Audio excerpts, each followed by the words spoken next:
Supreme കോടതി അഭിഭാഷകനും അതുപോലെ ഹിന്ദു വിഷയങ്ങളിൽ വളരെ ശക്തമായ ഇടപെടലുകൾ നടത്തുന്ന സായി ദീപക്, അദ്ദേഹം ആന്ധ്രക്കാരനാണെന്നാണ് എനിക്ക് തോന്നുന്നത്.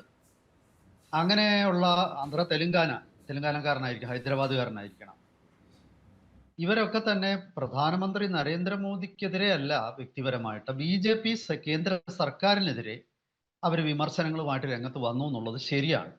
അയ്യപ്പദാസ് ചൂണ്ടിക്കാണിച്ചത് അതൊരു വാസ്തവമാണ്. ഈ കഴിഞ്ഞ കുറച്ച് നാളുകളായിട്ട് ആദ്യം തുടങ്ങിയത് സായി ദീപക്കും അതിനുശേഷം ആനന്ദ് രംഗനാഥനും പിന്നീട് ഏറ്റവും ഒടുവിലാണ് അർണബ് ഗോസ്വാമി, റിപ്പബ്ലിക്കിന്റെ എഡിറ്റർ ഇൻ ചീഫും ഉടമസ്ഥനും. അദ്ദേഹം പത്രപ്രവർത്തകൻ മാത്രമല്ല, പത്രമുതലാളിയും കൂടിയാണ്. ഈ റിപ്പബ്ലിക് TVയെ കുറിച്ച് പറയുമ്പോൾ ഞാൻ അതിന്റെ ഒരു ചെറിയൊരു ബാക്ക്ഗ്രൗണ്ട് പറഞ്ഞിട്ട് തുടങ്ങാം. അത് നമ്മുടെ രാജീവ് ചന്ദ്രശേഖർ ആണ് 100 കോടി രൂപ കൊടുത്തിട്ട് അതിന്റെ ആദ്യത്തെ മേജർ ഷെയർ ഹോൾഡർ ആയിരുന്നെന്നാണ് ഞാൻ മനസ്സിലാക്കുന്നത്. പിന്നീട് അർണബ് ഗോസ്വാമി ഇതിന്റെ ബ്രാൻഡ് വാല്യൂ കൂടിയപ്പോൾ അദ്ദേഹം 400-500 കോടി രൂപയ്ക്ക് അത് തിരിച്ച് അർണബ് ഗോസ്വാമിക്ക് വിറ്റു. അർണബ് ഗോസ്വാമി ഒരു മുതലാളിയും കൂടാണ്, വെറും ഒരു മാധ്യമ പ്രവർത്തകൻ മാത്രമല്ല.